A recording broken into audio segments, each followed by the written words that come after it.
আসসালামু আলাইকুম and greetings. কেমন আছেন সবাই? ভিসা কোচ বিডি থেকে আমরা আবারও ফিরে আসলাম আপনাদের নিকট আমাদের সেই পূর্বের অতিথি নিয়ে।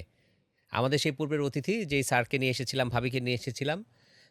যারা হচ্ছেন মালয়েশিয়ার ভিসা পেয়েছেন, student visa.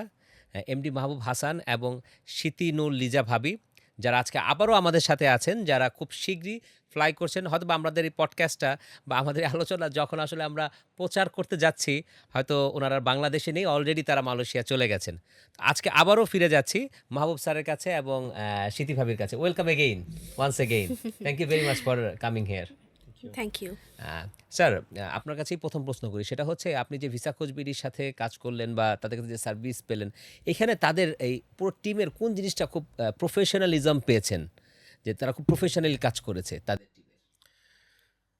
Basically visa coach বিডির পুরা টিমটাই আমার কাছে বেশ প্রফেশনাল লেগেছে এবং সবচেয়ে বেশি যে জিনিসটা আমার ভালো লেগেছে তাদের সেটা হলো যে তাদের the way they provide us the information and the way they look after all our services. So এই দুটা জিনিস আমার কাছে খুব ভালো লেগেছে এবং তারা যেমন আমার মালয়েশিয়ার সময় আমি যে ইউনিভার্সিটি চুজ করেছিলাম, সো আমি যতদূর ইউনিভার্সিটি সম্পর্কে ইনফরমেশন পেয়েছি পুরোটাই আসলে গুগল করে। ওখানে আমার কেউ নাই যার যার থেকে আমি অ্যাকচুয়ালি ইনফরমেশনটা পাবো। সো ভিসা কোচ পিডি যেটা করেছে যে ওদের যে কানেকশনগুলো আছে ওখানে ফিজিক্যাল কানেকশন, সেখান থেকে আসলে যতটুকু ডিটেল পসিবল ইনফরমেশনগুলো প্রোভাইড করা about my masters, the university I choose, and all the costings, the living, and all the thing they actually provided me so that professionally. The thing you like, sir. Yeah, absolutely. ভাবির কাছে প্রশ্ন করতে চাই। ভাবি, আপনারা যে visa কোচবিডির কাছ থেকে যে সার্ভিসটা পেলেন বা ওটার প্রসেসটা হলো, আপনাদের ভিসা হলো, এখানে কোন বিষয়টা আপনাকে কনফিডেন্ট করেছে বা আত্মবিশ্বাসী করেছিল প্রসেসের সময় যে না আমার ভিসাটা হবেই? অনেক এজেন্সি আছে যে বলে না যে হয়ে যাবে, হচ্ছে এই টাইপের ওরা বলে, বাট ভিসা কোচ বিডি যেটা বলেছিল যে ওরা আসলে আমাদের কোনো ফেক ইনফরমেশন দেয় নাই, ফেক কোনো কিছু বলে নাই। যেটাতে আমরা হয়েছে কি যে আমরা যেটা রিয়েল, যেটা হবেই, এটা আমাকে বলেছিল ওরা। ওইখান থেকে আমাকে বলেছে যে আপনি শিওর থাকতে পারেন এটা হবে। তখনই আসলে আমি আত্মবিশ্বাস ছিলাম যে না, যেহেতু ওনারা বলেছে যে এটা হবে, তার মানে এটা আমি ছিলাম যে না, এটা হতে পারে আর কি। তো এইভাবে আসলে আত্মবিশ্বাসটা ছিল তাদের প্রতি। আর অবশ্যই বিশ্বাস না থাকলে তো আর একটা এজেন্সির সাথে আমি কাজ করি না লং টাইম।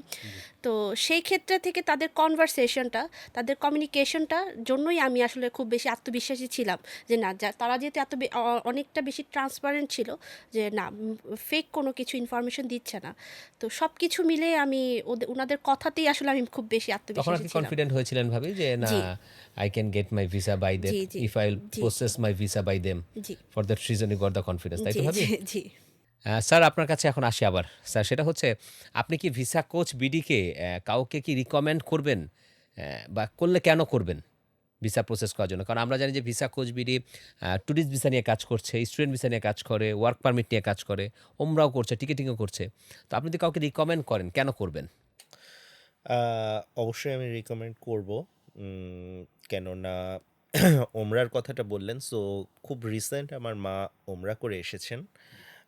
আমার মার ওমরায় যাওয়াটা ছিল একটু ডিফারেন্ট। নর্মালি বাংলাদেশ থেকে যেটা যায় কাফিলা আকারে যায় বা জি, টিম আকারে যায়, একটা গ্রুপ বেসিক্যালি আকারে যায় আর কি। গ্রুপ আকারে যায়। তো আমার মা একা গিয়েছিল, কেননা আমার বোন কানাডা থেকে ওখানে জয়েন করার কথা ছিল ওদের। তো এই ভিসাটাও ভিসা কোচ বিডি আমাদেরকে সার্ভিস দিয়েছিল এবং আলহামদুলিল্লাহ আহ, সে খুব সুন্দর করে ওমরাটা পালন করে আসতে পেরেছে বাংলাদেশে। তো thanks to visa Coach BD. ওমরা ভিসাটা হতে স্যার কতদিন সময় লেগেছিল? ওমরাটা হতে খুব বেশি দিন সময় লাগেনি, 5 থেকে 7 ওয়ার্কিং ডেজের মধ্যেই আমরা পেয়ে গিয়েছি পেয়ে গিয়েছিলেন। আর ওখানে ওমরার স্যার কত মধ্যে। টাকার মতো আপনার খরচ হয় টোটাল? ওইখানে আমাদের খরচ হয়েছিল 26,000 টাকার মতো, ইন টোটাল আর কি। টোটাল আর কি। আচ্ছা, আর আপনার মোটামুটি ভিসাটা যে হয়ে গেল, আপনি কি ডকুমেন্টস দিয়েছিলেন?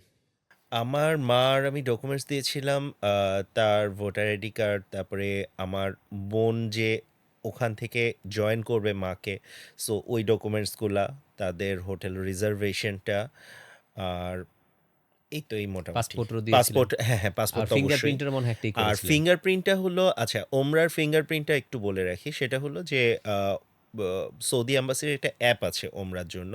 সো ওই অ্যাপের মাধ্যমে বেসিক্যালি একটা রেজিস্ট্রেশন করে ওইখানে ফিঙ্গারপ্রিন্ট এবং ছবিটা দিতে হয়, এবং ওই ছবিটাই আসলে ওই ওমরার মানে ভিসার যেই ছবিটা সেখানে আর কি আসে, এবং ফিঙ্গারপ্রিন্টটা সহ আর কি। তো ওইটা নিজেকে করতে হয়। ওইটা নিজেকে এটা কি করতে হয়। আন্টিরটা কি মানে আপনি করিয়েছিলেন? হ্যাঁ, হ্যাঁ, আন্টিরটা আমি করেছিলাম। আমি মানে করে উনি ফিঙ্গার দিয়েছিলাম। দিয়েছিলেন, হ্যাঁ, উনি প্রসেসটা আপনি ফিঙ্গার নিজে? দিয়েছিলেন, ছবি তুলেছেন উনি। আমি জাস্ট প্রসেসটা, এটা ওই মোবাইল অ্যাপ তো, সো মোবাইল অ্যাপ দিয়ে করে। আচ্ছা, এই বিষয়ে একটু বলে রাখি। সেটা হচ্ছে যখন আপনারা ওমরায় কেউ এপ্লাই করতে চান, সেই ক্ষেত্রে ওমরা একটা অ্যাপ আছে, যেটা হচ্ছে সৌদি আরব গভর্নমেন্টই দিয়েছে। ওই অ্যাপটা আপনি আপনার মোবাইলে ডাউনলোড করে, যেটা হচ্ছে আপনার ফিঙ্গারপ্রিন্ট, যেটাকে আমরা বলি বায়োমেট্রিক, আপনার ২ হাতের ছাপ নেয়। ওটা ওখানের মাধ্যমেই করা যায়। ২-৩ বার ট্রাই করতে হয়। পাসপোর্ট থাকতে হয়। আগে পাসপোর্টের নাম্বার দিলে হতো, এখন অরিজিনাল পাসপোর্ট সাথে থাকতে হয়। ওইটা দিয়ে ওইটা করতে হয়। তো ওইটাই বললেন স্যার যে ওনার আম্মারটা উনি নিজেই করিয়েছিলেন ওনার আম্মার ফিঙ্গারপ্রিন্ট নিয়ে। করার পরে একটা মেইল আসে। পরে যখন আপনি অ্যাপ্লাই করবেন ওমরার জন্য, তখন সেই মেইলের কপিটা আবার ফরওয়ার্ড করতে হয়। তাহলে ওইটার মাধ্যমে অ্যাপ্লাই করা যায়। আর সর্বোচ্চ ৭২ থেকে ৮০ ঘন্টার মতো সময় লাগে ওমরার ভিসা জমা দেওয়ার পর হাতে পেয়ে যেতে আর কি। আর এখানে আমি একটু অ্যাড করি সাদি ভাই, ওমরার বিষয়টা যেটা আমি মানে পার্সোনালি ফেস করেছি, এবং এটা আমার মনে হয় যে সবারই একটু উপকার হবে। সেটা হলো যে এই অ্যাপের মাধ্যমে বায়োমেট্রিক রেজিস্ট্রেশনটা, এইটা একটু রাত করে করা ভালো বাংলাদেশ থেকে। সেই সময় সুবিধা হলো সার্ভারটাও ফ্রি থাকে, আর মানে মোটামুটি মাঠটা একবারই হয়ে গিয়েছে আমার। ২-৩ বার ট্রাই করা।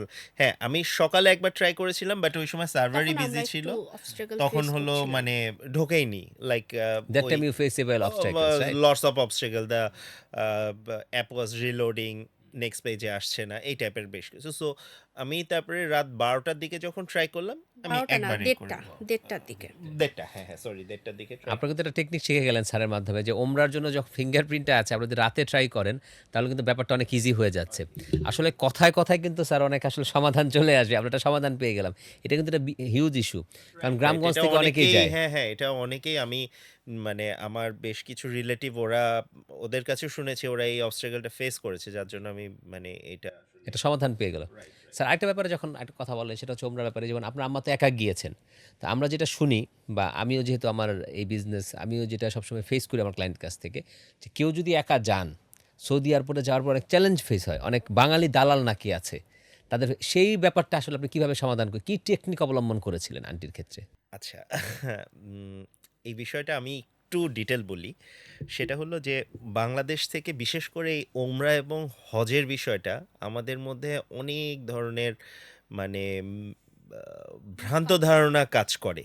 হ্যাঁ, যে যেমন একটা ভ্রান্ত ধারণা, এটা বিভিন্ন এজেন্সিরা এই মিসকমিউনিকেশনটা করে আর কি। সেটা হলো যে একই ফ্লাইটে যাওয়া এবং রিটার্ন টিকিট কাটাই লাগবে, না হলে বলে ইমিগ্রেশন থেকে বিদায় করে দেওয়া জি, হয়। জি, জি। তারপর আরেকটা ভুল ধারণা হলো যে দল ছাড়া গেলে বিদায় করে দেওয়া হয়।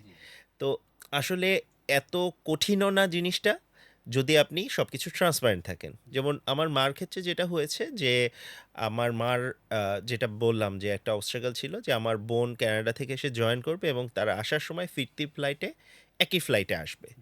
তো আমার আপুর টিকিটগুলো আগেই কাটা হয়ে গিয়েছিল। তো সেই হিসাবে মার টিকিটটা মিলাতে আমার অনেক কষ্ট করতে হয়েছে।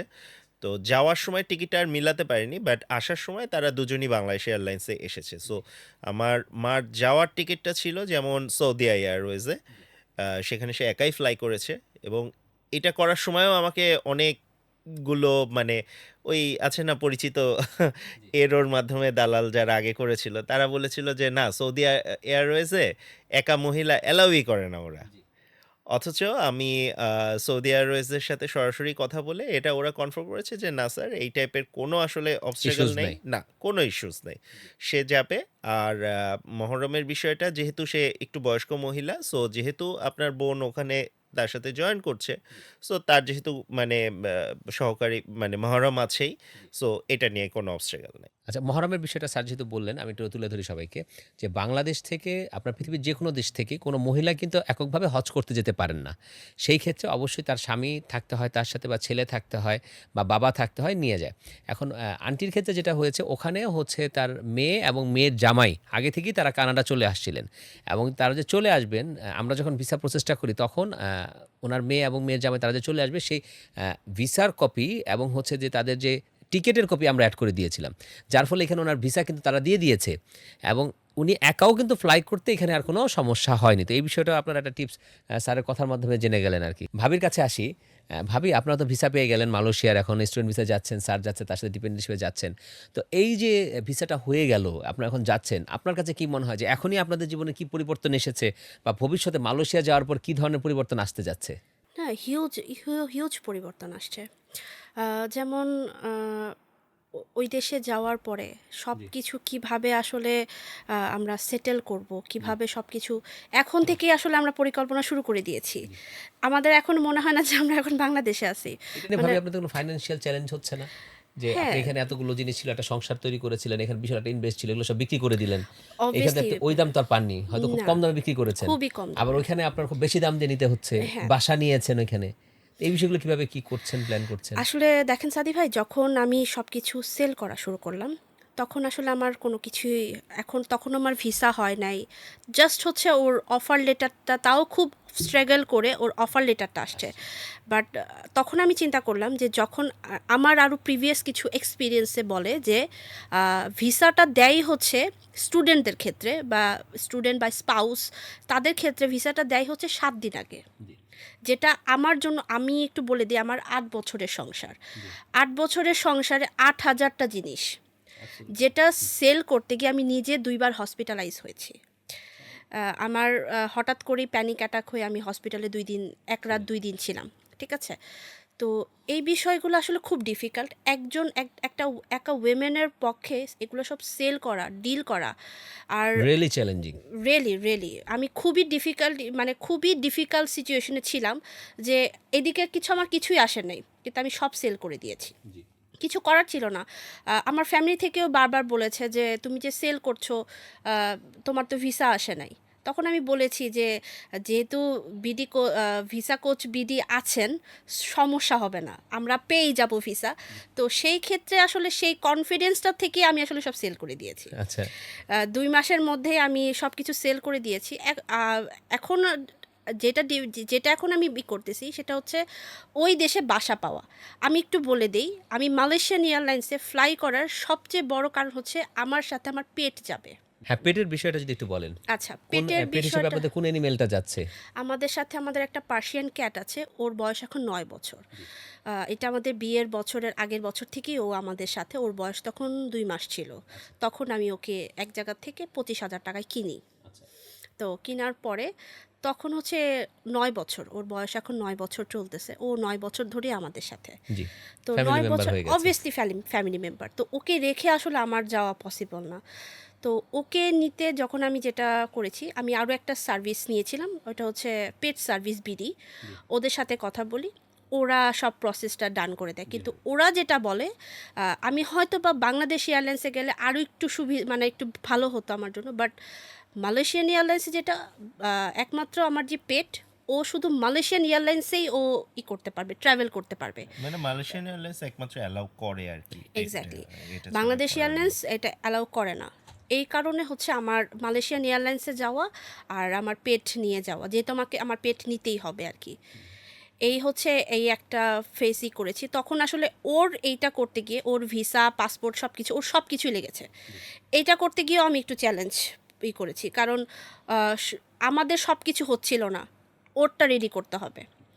এদিকে আমি যে টিকিট কেটে ফেলবো, মানে ওর হচ্ছে ইনফরমেশনগুলো, ওর সব কিছু ওর রেডি করতে হবে। ওনারা বারবার আমাকে প্রেশার দিচ্ছিল যে আপনারা যদি আমাকে টিকিট না দেন, আমি এগুলো কিছু করতে পারবো না। টিকিট মানে কি আপনাদের যে টিকিটগুলো আপনাদের আমাদের যাতায়াত? টিকিটটা, হ্যাঁ, কিন্তু তখনও শুধু হচ্ছে আমার হাজব্যান্ডের আসছে, ভিসা আসছে, আমাদের আসে নাই। এটাও একটা রিস্ক নিয়েছি, যে তখন আসলে 3 জনের টিকিটই কেটে ফেলছি। আমি এরকমও শুনেছি যে যারা আসলে যায়, তাদের বিশেষ করে যারা ভিসায় যায়, এই যে কি বলে আপনাকে, ট্যুরিস্ট ভিসায় যায়, তাদের ভিসাটা না আসতে নাকি অনেক দেরি হয়। এটা আমাকে ওই পেড সার্ভিস থেকেই বলছে, যে আপনি যে এত বড় একটা রিস্ক নিলেন, আপনার তো ভিসা আসতে দেরি হবে। তা আমি বলেছি যে আল্লাহ ভরসা, দেখা যাক। আমি ভিসা কোচ ভিডিকে আমি থ্যাংক ইউ জানাই এইটার কারণে, যে ওরা আসলে খুব সাপোর্ট এই কারণে দিয়েছে যে আমার 7 দিনের মধ্যে আমার ভিসা আসছে, যেটা আমার জন্য আমি খুব টেনশনে ছিলাম। খুবই হেল্পফুল হয়েছে। আমি খুব টেনশনে ছিলাম যে আমার বিড়ালটা, কারণ অলরেডি আমার বিড়ালের ওইখানে সব স্যার দিয়ে আপনি দেওয়া কিন্তু অনেক হয়েছে। প্রেশার দিয়েছেন আমাকে। এই কারণেই প্রেশার দেওয়া হয়েছে। কারণ ওরা আমাকে প্রেশার দিচ্ছিল। ভাবি ওখানে আপনাদের কত টাকা খরচ হলো আপনার পেট অ্যানিমেলটা নেওয়াতে? আম সব হ্যাঁ, খরচ মিলায় ১.২৫ ১,৩০,০০০ এর মতো লাগছে 1,30,000 আমার। এর মতো। ১.৩০ এর মতন কিন্তু ওইখানে কি মানে আলাদা কি কোনো খাঁচায় করে তাকে নিয়ে যাবে? আলাদা খাঁচায়। হ্যাঁ, খাঁচায় করে নিয়ে যাবে। আপনারা যখন ফ্লাই করবেন একইভাবে সবকিছু? একইভাবে ফ্লাই করব। কিন্তু এখানেও একটা কথা কিন্তু আছে। আপনাদের বোর্ডিং পাসের টাইমে বা ওই হ্যাঁ, টাইমটাতে ওইখানে ওদেরকে হচ্ছে ওর বোর্ডিং পাস, ওর পাসপোর্ট, ওর সবকিছু হবে। বাট এখানেও একটা কথা আছে, ওইখানেও আমার প্রায় ১০-১৫ হাজার টাকা লাগবে। সেটা হচ্ছে ওর যে ওয়েট দিবে আর আমার যেই খাঁচাটা নিবে সেটার একটা ওয়েট আছে। সেটা আচ্ছা। আমরা জানতাম না। আচ্ছা। এটা আমরা জেনেছি পরশুদিন। ওইটারও একটা ওয়েট আছে। ওইটা হচ্ছে পার কেজি ওরা কত ডলার করে যেন চার্জ করে। তো ৬ কেজি বা ৭ কেজি যেটাই হোক ওইটার একটা চার্জ আসবে। আপনারা কিন্তু একটা ইনোভেটিভ আইডিয়া পেয়ে গেলেন যে আপনাদের কোনো পেট অ্যানিমেল থাকলে যদি আপনাদের বিড়াল থাকে বা কুকুর থাকে তাকে নিয়ে যদি আপনার দেশের বাইরে ট্রাভেল করতে চান কীভাবে করতে পারেন, কীভাবে করতে চান সেই ব্যাপারেও আপনার একটা আইডিয়া পেয়ে গেলেন এবং আমাদের ভিসা কোচ বিডির সাথেও কথা বলতে পারেন। শেষ প্রশ্ন স্যার এবং ভাবির কাছে, সেটা হচ্ছে ভিসা কোচ বিডি সম্পর্কে যদি মানে এক বাক্যে কিছু বলতে হয় তাহলে কি বলবেন? Excellent service. Thank you. ভাবি কি বলবেন? Very much supportive. এক কথায় বাংলা যদি বলি অসাধারণ। সবকিছু মিলে অসাধারণ। আমাদের এই জার্নিটাকে অনেকটা সহজ করে দেওয়ার জন্য thank you Visa Coach BD. Sir আপনাকে অনেক ধন্যবাদ, ভাবি আপনাকে ধন্যবাদ। আপনাদের শত ব্যস্ততার মাঝে স্যার এবং ভাবি সময় দিয়েছেন, আপনারা এসেছেন। আমরা আসলে ভিসা কোচ বিডি আপনাদের কাছে অনেক অনেক কৃতজ্ঞ এবং আপনারা যে ধৈর্য ধারণ করেছিলেন, আমাদের বিশ্বাস করেছেন, আপনারা এর জন্য আপনাদেরকে অনেক অনেক ধন্যবাদ এবং আমাদের অন্তঃস্থ থেকে আপনাদের জন্য শুভকামনা। আমরা আল্লাহর কাছে এই প্রার্থনা করব ভিসা কোচ বিডি থেকে আপনারা যে আশা নিয়ে যাচ্ছেন, আল্লাহ যেন অবশ্যই আপনাদের সেই আশা পূর্ণ করেন এবং আপনাদের কাজের উত্তম প্রতিদান দান করেন। আপনাদেরকে শুভেচ্ছা। তো এই ছিল আজকে আমাদের প্রথম একটা আমরা পডকাস্টই বলতে পারেন ভিসা কোচবিড়ি থেকে করলাম, যেখানে আমরা এমডি মাহবুব হাসান স্যার এবং হচ্ছে আমাদের স্মৃতি ভাবির স্টোরি আপনাদের নিকট তুলে ধরলাম, যে যারা একটা লং জার্নির মধ্যে থেকে ৮ বছরের সংসার বাংলাদেশ থেকে গুটিয়ে এখন পাড়ি জমাচ্ছেন দেশের বাহিরে এক বিশাল স্বপ্নের আশায়, এবং এটা ইনশাল্লাহ পূর্ণ হবে। তো আপনারা থাকুন ভিসা কোচবিডির সাথে। আমরা visa CoachBD tourist visa, student visa, work permit visa, ওমরা নিয়ে কাজ করছি, আমরা টিকিটিং নিয়ে কাজ করছি। যে কোনো ধরনের তথ্যের জন্য আমাদেরকে ফোন দিন, যোগাযোগ করুন এবং থাকুন ভিসা কোচবিডির সাথে। মনে রাখবেন visa Coach BD means fastest visa processing service.